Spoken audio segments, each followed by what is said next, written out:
नमस्कार, मैं हूं प्रदीप कुमार और आप देख रहे हैं हमारी खास पेशकश महासंग्राम 2024। लोकसभा चुनाव का बिगुल बजा हुआ है और चुनावी मैदान में उम्मीदवार जोर आजमाइश में उलझे हुए हैं। नॉर्थ ईस्ट सीट पर उम्मीदवार हैं बीजेपी के मनोज तिवारी और मनोज तिवारी एक बार फिर से मैदान में जोर आजमाइश कर रही हैं। मनोज तिवारी पर बीजेपी ने जिस तरीके से दांव लगाया है वो चौंकाता है, क्योंकि वो इकलौते ऐसे सांसद रहे हैं जिनको बीजेपी ने टिकट दिया, बाकी टिकट कट गए। तो ऐसे में ये सीट काफ़ी हॉट सीट हो गई है और उनकी उम्मीदें क्या हैं, उनके इरादे क्या हैं, इन्हीं तमाम मसलों पर बात करने के लिए इस वक्त जुड़ रहे हैं हमारे साथ मनोज तिवारी। स्वागत है आपका। थैंक यू मनोज जी, इस सीट पर आपका मुकाबला और ये जो सीट है काफ़ी महत्वपूर्ण भी लोकसभा चुनाव में, कैसे देख रहे हैं इस मुकाबले को? नहीं, मुकाबला तो 2024 का बहुत ही इंटरेस्टिंग है, लेकिन नरेंद्र मोदी जी के पक्ष में है। ये चुनाव कौन बनेगा देश का प्रधानमंत्री, इसका चुनाव है। तो प्रधानमंत्री के उम्मीदवार के रूप में तो खाली मोदी जी ही खड़े हैं, बाकी लोग तो खाली अझुराने बझुराने के लिए खड़े हैं, उलझाने के लिए खड़े हैं। जो भी दूसरी कांग्रेस का हो या आम आदमी पार्टी का, उनसे पूछिए कि क्या तुम्हारी पार्टी का कोई कैंडिडेट है जो प्रधानमंत्री का कैंडिडेट है? तो है ही नहीं। और न तो उनका साहस है कि बोल दें कि हाँ हमारा नेता प्रधानमंत्री बनेगा। लेकिन सब एक साथ हैं, क्योंकि उनको मोदी जी को रोकना है। क्यों? क्योंकि मोदी जी गरीबों के लिए काम कर रहे हैं, क्योंकि मोदी जी गरीबों के घर में टॉयलेट पहुंचा रहे हैं, घर में उज्ज्वला गैस पहुंचा रहे हैं, जनधन अकाउंट से जोड़ रहे हैं, नल से जल दे रहे हैं, राशन कार्ड होल्डर को फ्री में राशन दे रहे हैं, वंदे भारत जैसी ट्रेन दे रहे हैं, रेलवे के सारे जो लाइन है उसको उनका आने जाने का ब्रिज बना रहे हैं, देश को चांद पे पहुंचा रहे हैं, देश समस्या आई तो फ्री में वैक्सीन लगा रहे हैं, और हमेशा कह रहे हैं देश के संसाधनों पे पहला हक गरीबों का है। और वो इंडिया अलायंस वाले कहते हैं कि देश के संसाधन पे पहला हक मुसलमानों का है। कमाल की लड़ाई है। तो कमाल की लड़ाई यही है। मनोज तिवारी ने क्या कमाल कर दिया कि आप ही को टिकट मिला, बाकी सब टिकट कट गए? नहीं, वो तो एक बड़ी कृपा है। वो तो पार्टी को धन्यवाद है। और हमारे यहाँ अब ये बहुत बड़ा इशू नहीं है। जिसको जो काम मिला वो काम करता है, इसलिए टिकट मिल गया तो बड़ी अच्छा, नहीं मिला तो कुछ और करते। वो क्या बड़े काम है मनोज तिवारी जी जो नॉर्थ ईस्ट सीट पर आपने किए हैं जनता के लिए? लगातार 2 बार से आप यहाँ से सांसद हैं। प्रदीप भाई, आपको बहुत अच्छा सवाल आप किए हैं। और जो भी देख रहे हैं टोटल टीवी, इस क्षेत्र में पहली बार सेंट्रल स्कूल बना। क्या पहले सांसद नहीं होते थे? इस क्षेत्र में पहली बार मेट्रो आई। क्या पहले सांसद नहीं होते? देश में सरकार नहीं होती थी। इस क्षेत्र में पहली बार रेलवे स्टेशन बना।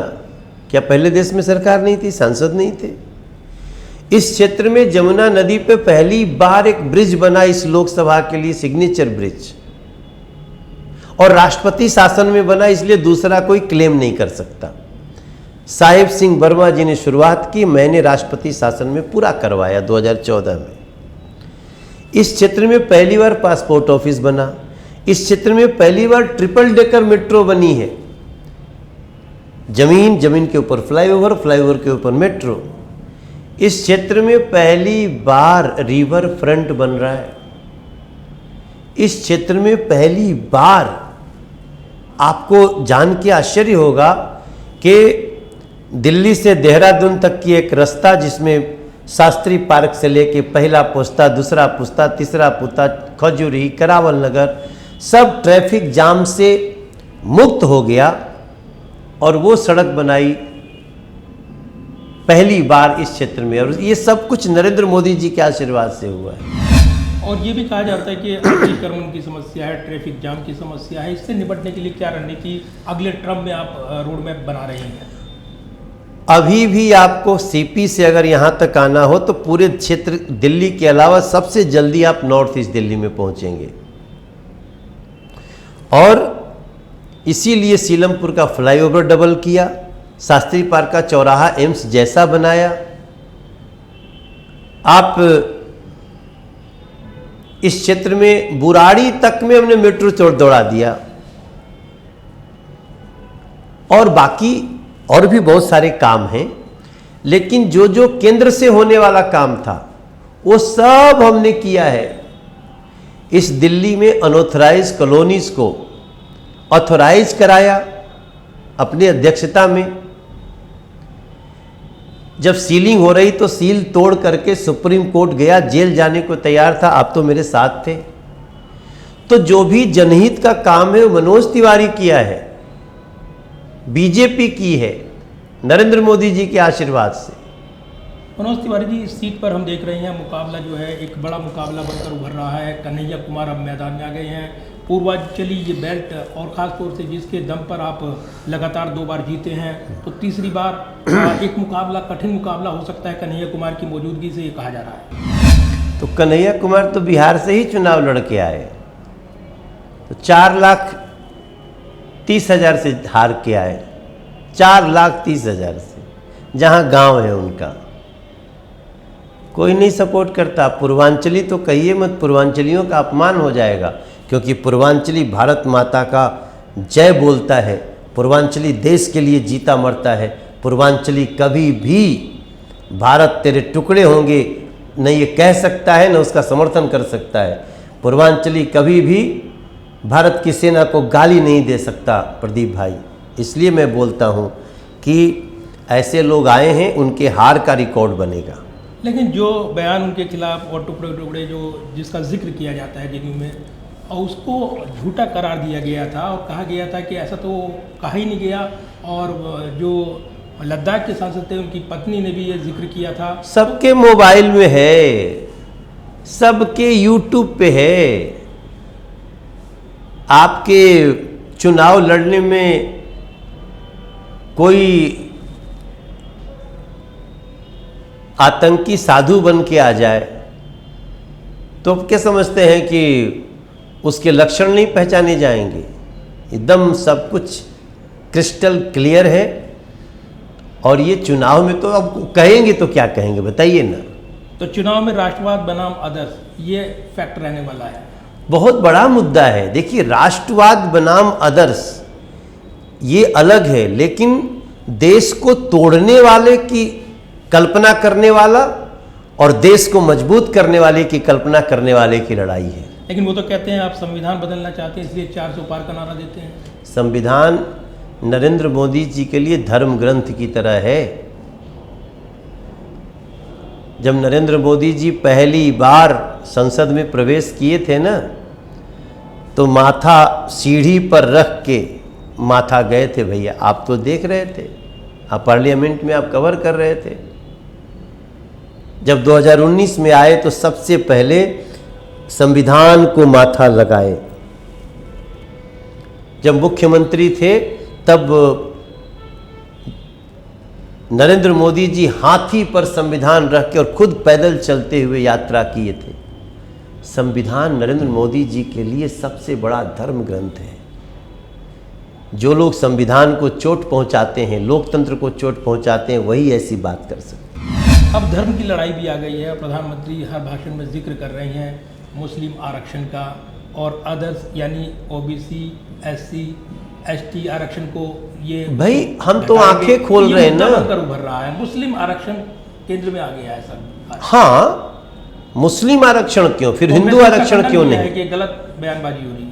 किसने? कांग्रेस कह रही है कि ऐसा नहीं है, ऐसा नहीं कहा गया और उनके मैनिफेस्टो को गलत प्रचारित किया जा रहा है। अरे भाई क्या बात कर रहे हैं, वो जो लिखे हैं वही किया जा रहा है। और प्रधानमंत्री जब बोलते हैं ना तो उसमें कोई गुंजाइश नहीं रह जाती है रत्ती भर की। पीएम एक एक चीज़ को बहुत रिसर्च के साथ बोलते हैं। और ये गली गली लोग बैठे हुए हैं, सब लोग अपना, अब तो गांव-गांव से वीडियो बनने लगा है कि कैसे कांग्रेस सोच रही है, कैसे कांग्रेस इस देश को तोड़ने की कोशिश कर रही है। वो सारी चीज़ें हम तो, हमारे पास कुछ वीडियो भी आया।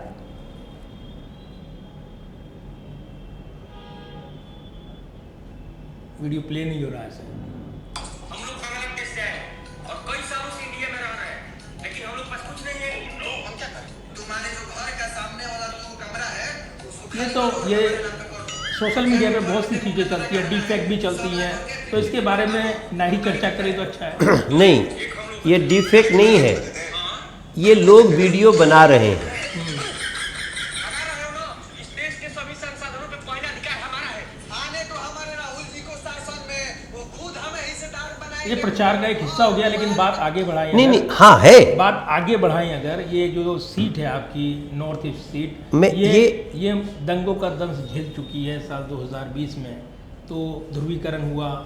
क्या आपको लगता है कि इस सीट पर ये एक फैक्टर रहेगा इस चुनाव में? नहीं, 2020 का दंगा का मास्टरमाइंड कौन है? आम आदमी पार्टी का एक पार्षद ताहिर हुसैन। तो जब आम आदमी पार्टी का पार्षद दंगों का मास्टरमाइंड है, उसके बाद वही गठबंधन कन्हैया कुमार को लेके आता है, तो दोनों मेल खा रहा है कि नहीं? दंगा कराएंगे और टुकड़े टुकड़े करेंगे, दंगा कराएंगे, टुकड़े टुकड़े करेंगे।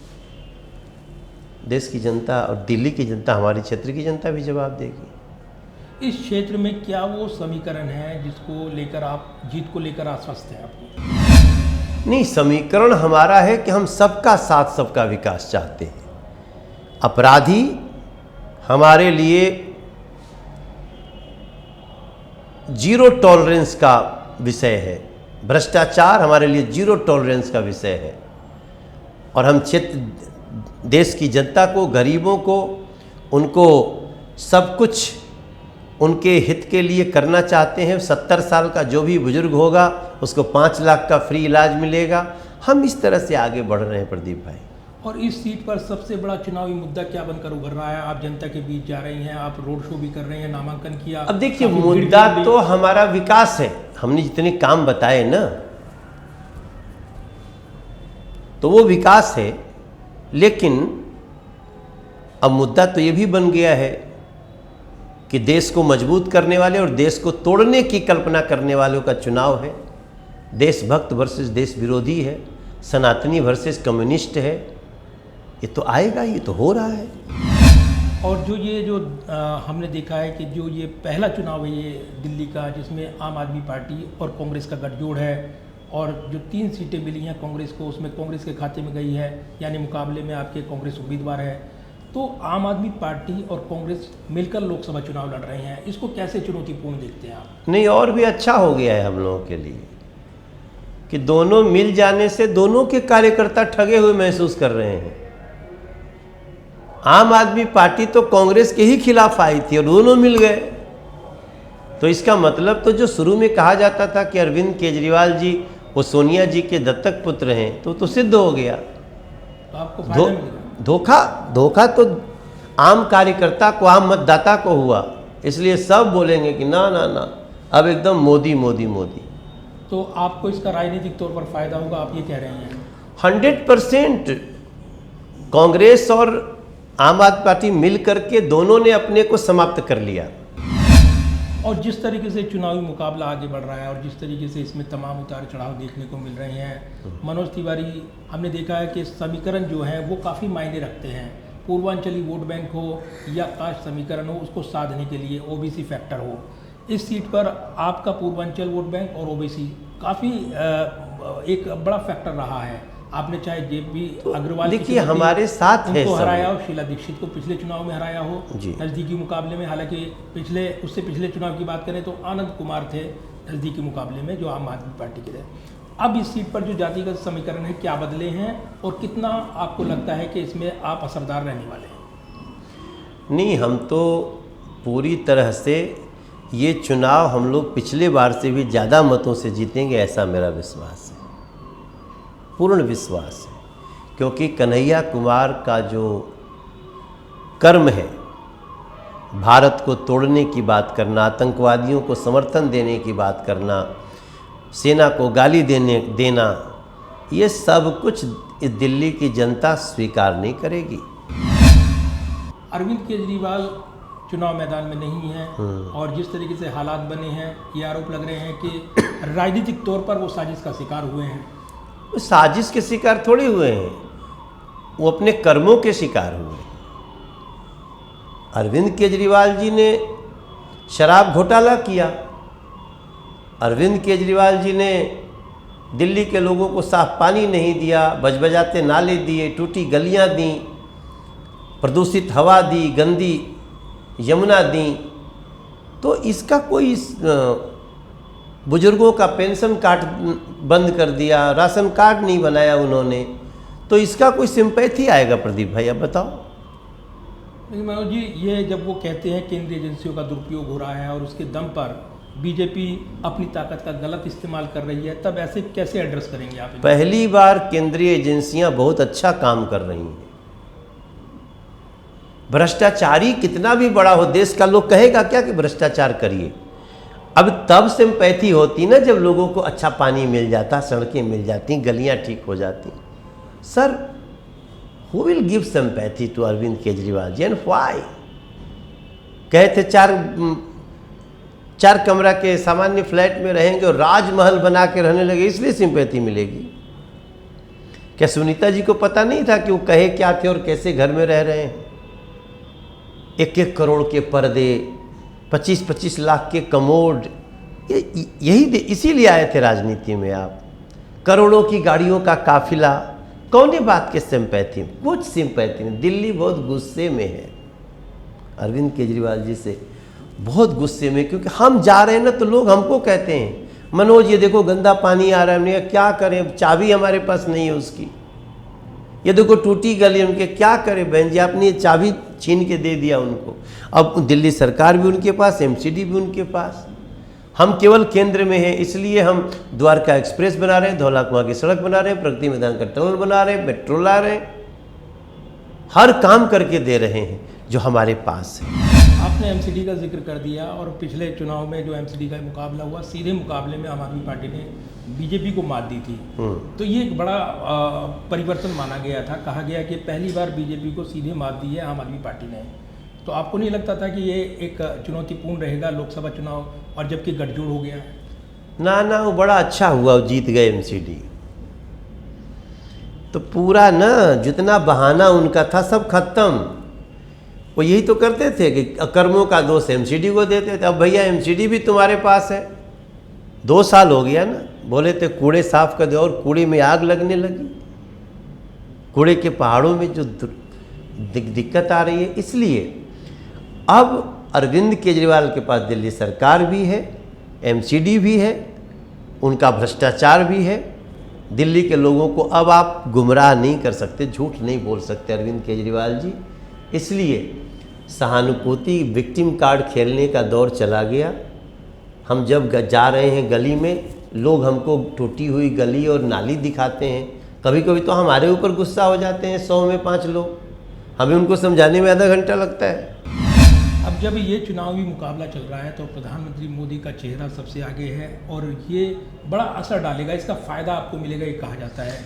तो राष्ट्रीय मुद्दे स्थानीय मुद्दों को ढक देते हैं ये कहा जाता है, और इसका फ़ायदा आपको मिलेगा। नहीं, नरेंद्र मोदी जी तो लोगों के दिलों में बसे हैं, इसलिए नरेंद्र मोदी जी के प्रति सबका भाव बहुत अच्छा है और प्रचंड विजय होगी। मोदी जी के लिए इफ बट है ही नहीं। और आप तो स्टार प्रचारक हैं, जगह जगह जा रही हैं, देख रहे हैं माहौल को, और उसको गुनगुना भी रही हैं, अपने अंदाज में प्रचार भी कर रही हैं। तो वो तो खास लाइनें आपने तैयार की हैं, दर्शक जरूर सुनना चाहेंगे। 2024 में मोदी भारत की तैयारी है, सजी अयोध्या बोल रही है, अब जनता की बारी है। जिसने किया है देश के लिए, उसके संग रहना जरूरी है। नरेंद्र मोदी के भावों में जनता का आना जरूरी है। भारत हर्षा के बोला, रंगना है बसंती चोला। 70 साल का होकर भी अब बुजुर्ग हर सुख पाएगा। अगर हुआ बीमार तो मोदी खुद इलाज करवाएगा। तो चलते चलते जनता को, इस क्षेत्र की जनता को क्या मैसेज देना चाहेंगे? नहीं, मैं सिर्फ इतना ही कहूँगा कि देश भी बचाना है, सनातन भी बचाना है, विकास भी कराना है, विरासत भी सजाना है। इसीलिए दूसरे तो इसके शत्रु हैं, इसलिए नरेंद्र मोदी को लाना है, कमल का बटन दबाना है। मेरे भाई बहन, ये चुनाव देश का है, इसको समझ के बूथ पर जाना है और कमल का बटन दबाना है। धन्यवाद बात करने के लिए, आप बने रहिए हमारे साथ। और ये थे मनोज तिवारी, जो कि जिस तरीके से महासंग्राम 2024 का मुकाबला चल रहा है, एक बड़ा मुकाबला, इस खास एपिसोड में हमने जाना है उनसे नॉर्थ ईस्ट सीट पर क्या है समीकरण और क्या है उनके जीत के दावे। इसी के साथ इस खास एपिसोड में मुझे दीजिए मेरी पूरी टीम के साथ इजाज़त। अगली बार फिर मिलते हैं आपसे खास मेहमान के साथ। तब तक आप बने रहिए टोटल न्यूज़ के साथ। नमस्कार।